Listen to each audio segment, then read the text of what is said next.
When I was a child, I believed there was a place where lost things collected, the way sea drift found its way ashore to the same sheltered cove on our beach.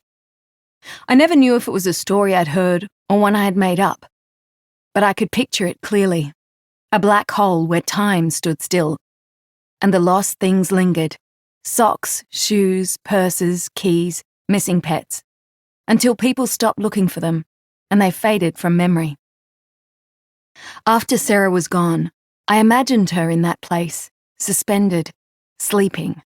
Not knowing was like living inside a well with slippery sides and the occasional crack between stones, a foothold, a scrabbling place. I yearned for answers. I tortured myself, going over the things I could have changed if only I'd been paying attention. After Sarah was gone, I moved on, but I built my house around the well. While I was busy living, it sank deeper. The distance was greater, the light dimmer.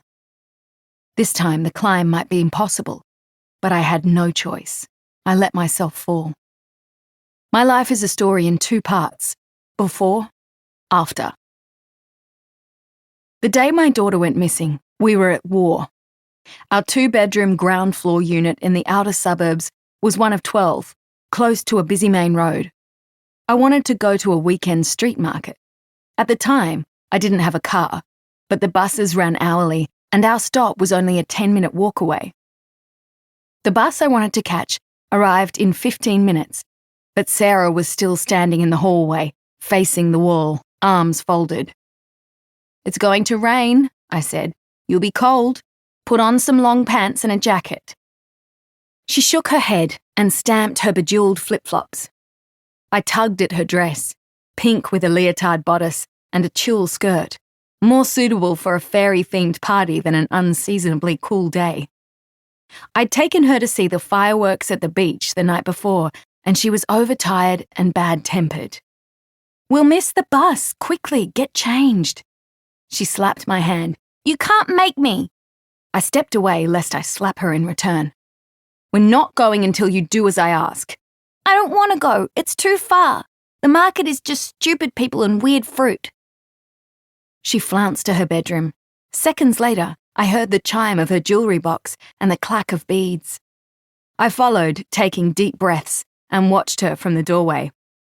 Sarah didn't look much like me, except for her skin tone and build. Gold and quick to tan, slim but muscular.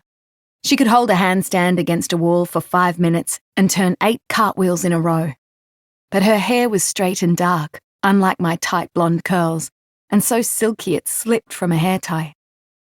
She had fuller lips, inscrutable expressions, and eyebrows that threatened to meet. Fierce, independent, and intelligent in a way that was spooky in a child, Sarah delighted in pushing me past logic and into pure reaction. If I lost my temper, she would smile. "Sarah, let's go!" I should have given in. If there was ever a moment in my life I could change, it was then. But I listened to that infuriating chime, let my frustration build and peak, and by the time I'd dragged her from her bedroom, her graceful neck weighed down by a string of beads, she was crying. She grabbed her ever-present drawing supplies from the dining table, a leather briefcase that made her look like a tiny office worker, and tried to stuff her doll Annie inside. The catch wouldn't close. I wrenched the doll away and flung it on the couch. "I'll just end up carrying her around. Leave Annie here."